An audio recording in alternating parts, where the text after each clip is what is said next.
ஆண்டவர் இரட்சகரமாக இயேசுவின் இனிதான நாமத்தினால் உங்களை வாழ்த்துகிறேன். இந்த நாள் நம்முடைய ஆவிக்குரிய சிந்தனைக்காக ரூத்தின் புஸ்தகம் 2ஆம் அதிகாரம் 12ஆம் வசனத்தை நான் வாசிக்கிறேன். உன் செய்கைக்கு தக்க பலனை கர்த்தர் உனக்கு கட்டளையிடுவாராக. இஸ்ரவேலின் தேவனாகிய கர்த்தருடைய செட்டைகளின் கீழ் அடைக்கலமாய் வந்த உனக்கு அவராலே நிறைவான பலன் கிடைப்பதாக என்றான். போவாஸ் என்கிற ஒரு மனிதன் ரூத் என்கிற அந்த பெண்ணை பார்த்து இந்த வார்த்தைகளை சொல்லுகிறார். மோவாப் தேசத்தை சேர்ந்த ஒரு பெண் ரூத் இஸ்ரவேல் தேசத்துக்கு வருகிறார். நகோமியுடைய மருமகள். பலவித இழப்புகள், கணவனை சிறுவயதிலே இழந்த அந்த பெண் மாமியாரோடு வருகிறார். எப்படி? உங்களுடைய ஆண்டவர் தான் என்னுடைய ஆண்டவர், உன்னுடைய தேவன் தான் என்னுடைய தேவன், உன்னுடைய தேசம் தான் என்னுடைய தேசம் என்று சொல்லி மோவாப்பிலிருந்து அந்த பெத்லெகேமுக்கு திரும்பி வருகிறார்கள். அங்கு வந்த பொழுது அங்குதான் போவாஸ் என்கிற ஒரு தோட்டத்தில் போய் வேலை செய்யும் பொழுது இந்த ரூத் ஆண்டவரை முழுவதுமாய் நம்பி வந்ததை பார்த்து ஆச்சரியப்படுகிறான். அப்பொழுது அந்த வார்த்தை சொல்லுகிறார், அவருடைய செட்டைகளின் கீழ் வந்திருக்கிறாய், அவரை நீ நம்பியிருக்கிறபடியினாலே உன் கிரியைகளுக்குள்ள பலனை கர்த்தர் கொடுப்பான் சொல்லுகிறார். அவ்விதமாகவே வாழ்க்கை முழுவதும் உடைந்து ஒன்றுமில்லாமல் போன அந்த ரூத்திற்கு மீண்டும் ஒரு வாழ்க்கை ஏற்படுகிறது.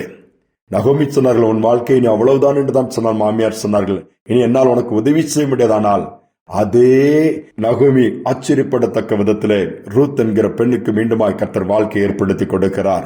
அற்புதங்கள் நடக்கிறது. அந்த சந்ததியில் தான் இயேசு வந்தார் என்று சொல்லி வேதம் சொல்லுகிறது. யோசித்து பாருங்கள்.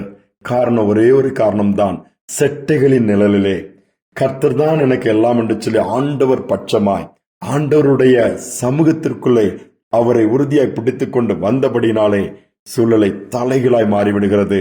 பட்டுப்போன மரங்கள் கூட ஆண்டவர் நினைத்தால் துளிர்விட வைக்க முடியும். உலர்ந்த எலும்புகள் கூட அவரால் உயிர்ப்பிக்கப்படுகிறதே வேதத்திலே வாசிக்கிறோமே.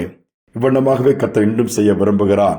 ஒரு அருமையான குடும்பம், ஆண்டவரை அறியாத குடும்பம். ஆனால் அதில் ஒரு பெண் மட்டும் இயேசுவை ஏற்றுக்கொண்டால் மற்றவர்கள் எல்லோரும் இயேசுவை அறிகிற அறிவில் வளர முடியாமல் இருந்தார்கள். ஆனால் குடும்பத்தில் ஒரே போராட்டம், எல்லாருக்கும் பிரச்சனை. பெரிதாகிவிட்டார்கள், திருமணமானது, ஏதாவது தொழில் தொடங்க நஷ்டம் அல்லது மரணம், குடும்பத்திலே சிறு வயதிலே கணவனை இழக்க வேண்டிய ஒரு நிலைமை.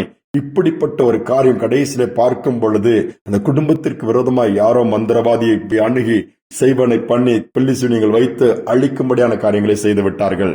இதிலிருந்து தப்பிக்க பல பரிகாரங்களை தேடி அவளுக்கு ஒன்றுமே அதற்கு ஒரு விடிவு ஏற்படவில்லை. ஆனால் அந்த இயேசுவை ஏற்றுக்கொண்ட ஒரு பெண் திருமணமாகி கணவன் பிள்ளைகளோடு நன்றாக சந்தோஷமா இருக்கிறார். மற்றவர்களுக்கு ஆச்சரியம், ஏன் உனக்கு அந்த பாதிப்பு வரவில்லை? அப்போ அந்த பெண் சொன்ன ஒரு காரியம், எனக்கு அந்த பாதிப்பு எனக்கும் ஏற்பட ஆரம்பித்ததானால் நான் இயேசுவின் சமூகத்திலே ஓடி வந்தேன். அவர் சிலுவை வந்து அவருடைய நிழலில் நான் வந்து தங்கிக் கொண்டேன். என் குடும்பத்தை எல்லாம் ஆண்டோருக்குள்ளே நடத்தி அவர்களும் அவருடைய நிழலிலே தஞ்சமடைந்து விட்டார்கள். இதனால் சத்துருங்களை தொட முடியவில்லை. எங்களை சுற்றிலும் ஆண்டவர் ஒரு பெரிய பாதுகாப்பின் வளையத்தை ஏற்படுத்தி வைத்து விட்டார். இதனால் எங்கள் குடும்பத்திற்கு விரோதமாக வைக்கப்பட்ட காரியங்கள் வாய்க்காமல் போய்விட்டது. நாங்கள் செய்யறதெல்லாம் கர்த்தர் வாய்க்கப்படுகிறார். ஒரே ஒரு காரணம், நாங்கள் கர்த்தரை நம்பி அவர்தான் எங்களுக்கு எல்லாம் என்று சொல்லி நாங்கள் வந்தோம். கர்த்தர் நடத்துகிறார். எத்தனை பெரிய உண்மை! அநேக நேரம் எங்கெங்கெல்லாமோ பரிகாரத்துக்கு தேடி ஓடுகிறோம்.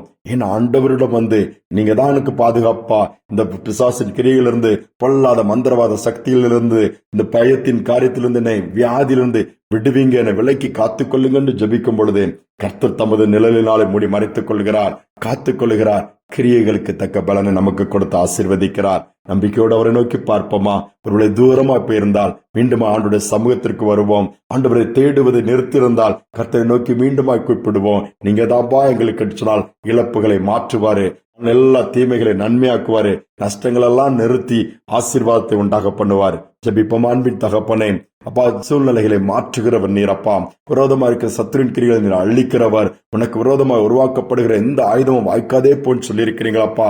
உண்மை நம்பி வந்திருக்கிற பிள்ளைகள் ஒருவேளை கஷ்டத்தோடு இருக்கலாம், வேதனையோடு கூட இருக்கலாம். இந்த நாள் அவர்கள் தட்டி கொடுத்து தூக்கி நிறுத்தி வாழ்ந்திருக்க பண்ணுங்கப்பா. அந்த ரூத் உம்மை தேடி வந்தாப்பா. மோவாபிய தேசத்துல இருந்து வரும்பொழுதே நீர் பெரிய மாற்றத்தையும் அற்புதத்தையும் செய்தீரப்பா. அவண்ணமாகவே உம்மண்டை வந்திருக்கிற பிள்ளைகள் உம்மை நோக்கி கூப்பிடுகிற யாராக இருந்தாலும் நீர் உருவாக்கினவரப்பா. பதில் கொடுத்த அற்புதத்தை செய்வீராக. இந்த நாளிலும் அப்படிப்பட்ட கிருபைகள் ஒவ்வொருவருக்கும் உண்டாகட்டும். கிரியைகள் நடப்பிக்கப்படட்டும். வல்லமையாய் நீர் இறங்கி எல்லா சத்துருவின் கிரிகளை இன்னைக்கு அழிக்கிற நாளாக இருக்கட்டும். ஒவ்வொரு பிள்ளையுடைய குடும்பங்கள் இப்ப வெளிச்சம் ஒதுக்கட்டும் அப்பா. பிசாசின் கிரிகள் முற்றிலுமா அழிக்கப்படட்டும். நீர் உடைய பிள்ளைகளை மீட்டுக் கொள்வீராக. தாழ்த்தி ஒப்புக் கொடுக்கிறேன். துதிகனமை ஏற்றுக்கொள்ளும் இயேசுவின் நாமத்தில் பிதாவே, ஆமேன், ஆமேன். கர்த்தருடைய சமூகத்தை தேடுவோம். அவருடைய செட்டைகளின் கீழ் அடைக்கலமாய் நாம் வந்து அங்கு தங்கியிருப்போம். நிச்சயமாகவே நமக்கு ஏற்ற பிரதிபலனை கர்த்தர் கொடுப்பாராக. இந்த சிந்தனையோடு நாளை தொடருவோம். மீண்டுமாய் நாளை தினம் சந்திப்போம்.